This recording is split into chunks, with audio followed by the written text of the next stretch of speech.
Okay, so welcome back to my channel. I haven't filmed anything in so long. I had a bit of a bad summer of it. I wasn't very well.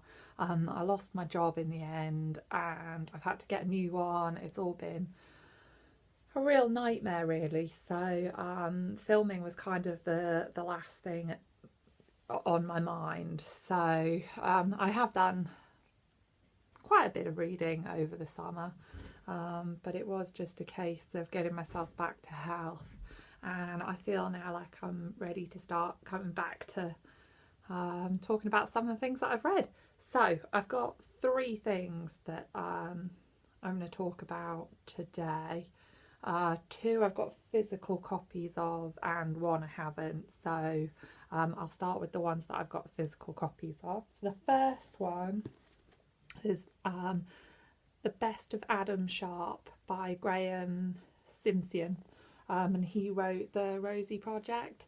Now I read half of The Rosie Project and was really enjoying it, but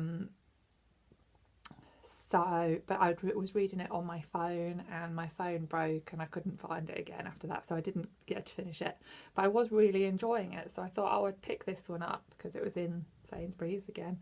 So I picked it up and it looked as though it was a good storyline. The blurb says, Adam Sharpe met the love of his life on the other side of the world. He was playing in a bar in Australia when Angelina requested a song. It was the start of a relationship he's never forgotten, but not every duet ends on a high note. 2 decades later and half a world away, Adam is stunned by Angelina's message. He thought he was happy, he thought he had everything. Now all he can think about is her. So I thought that was a really nice idea for a book, that you might fall in love with somebody and then you lose them. I like that idea within a story, but it just didn't work. I didn't like it at all. I think it was the writing that just... it was just too much, like it was trying to explain how they felt, and it was just telling you how they felt constantly, and I just didn't think it worked. It was just hot. It was painful. It was painful. I didn't like it. I didn't really get the ending either. I didn't feel that the relationships in there were deep enough. I didn't like any of the characters. I didn't like Adam. I didn't like Angelina. Some people might have liked this book, but I really, really, really disliked it. It's probably one of the worst from this year. So yeah, wouldn't come highly recommended from me. But the beauty of reading is that everybody has different takes on things, so definitely do pick it up if you've read The Rosie Project and enjoyed it, because you might like it, but just didn't do anything for me. The next one was one that I did enjoy. It was Tom McCarthy, Staten Island, and it was shortlisted for the Man Booker Prize 2 years ago. I've seen people review this and it was mixed reviews, but I bloody loved it. Never read anything by him before. Some of the Man Booker Prize books are a little bit, they're just too much. I can't put my finger on what it is I don't like about some of them, but yeah, I can find they're trying too hard to be very literary and sometimes it's a bit much, but this was great. So anyone who has given it a bad review, well, again, this is where I'm saying everyone can read into things differently. I thought it was brilliant. And I loved the cover as well. That was what kind of drew me to it, because the whole colour wheel with the black strip and the the drips are so 3D. That's the arty bod in me taking over. I was just like, whoa, look at that. But really liked it. So basically what it's about is a guy who he's an anthropologist, and he is hired by companies to look into the way the world works and the way people work, so that the companies can sell more products, basically. And he is taken on by this company. We don't really know what they do. And he's taken on to be a part of a project. Again, we don't really know what this project is. It's all very elusive, and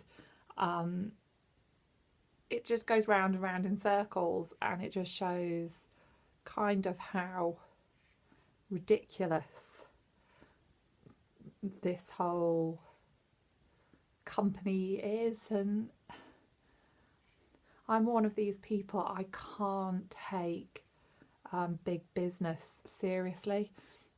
I really struggle. Like, I can't go to like company days where they talk about in all this corporate speak. I hate it. It grates.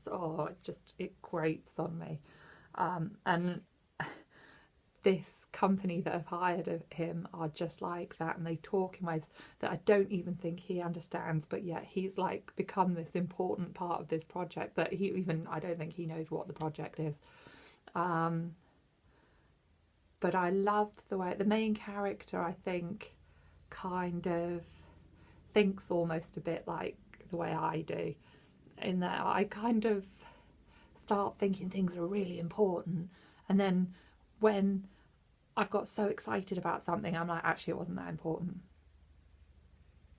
and then I move on to the next thing. And he was like this. He had got all excited about these ideas. Like, he had this whole idea about a parachute. He saw a story about some parachute jump that failed and the person died, and he had all these theories about how it happened, and he'd like pinned bits of paper up all over his wall, and he'd got so into it, and then all of a sudden he was like, yeah, I think I got it wrong. But he was just, the way he behaved was exactly like me. And yeah, I just got the humour of it, and I loved the way it was set out as well. It was set out like,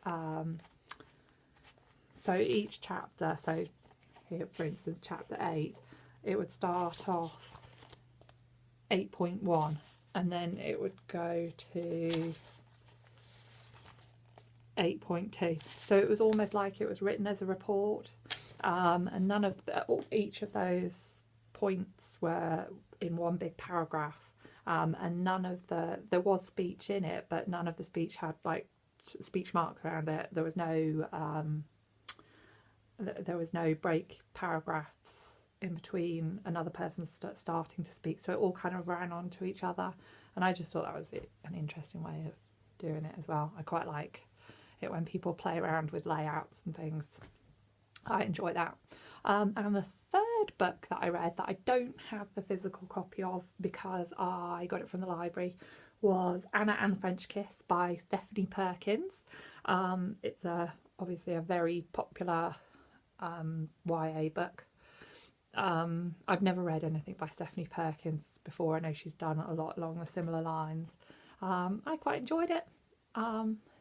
I flew through it. I would recommend it if you wanted an easy read. But it was basically about a girl called Anna whose father is a writer, and he becomes kind of like new money. He gets rich and famous from his writing and decides that he wants to send his daughter Anna to a private school in Paris. And she meets a boy, and it's all about her love affair with this boy. But yeah, it's a really sweet story. I enjoyed it. I did find myself chuckling at little bits. Some of it was a bit cringeworthy, but then that's YA for you. But yeah, I wouldn't highly recommend it, but I would recommend it. The cover is very pretty as well. It's got the Eiffel Tower on it, and it's that I'm sure everyone's seen it. It's like orange and pink hues, so it looks as though it's in the sunset or sunrise. And I don't know if anyone's seen any of my running videos, but I have a major thing for sunsets and sunrises. I really freak out about them. So yeah, I did like the cover. But yeah, that was my 3 reads. So, but I would definitely recommend Staten Island by Tom McCarthy. That would be my top read out of these 3. But yeah, I will definitely start recording some more now. And I quite enjoyed recording that. That was 10 minutes of my life that I really enjoyed. So yeah, I'll hopefully see you again soon. Bye.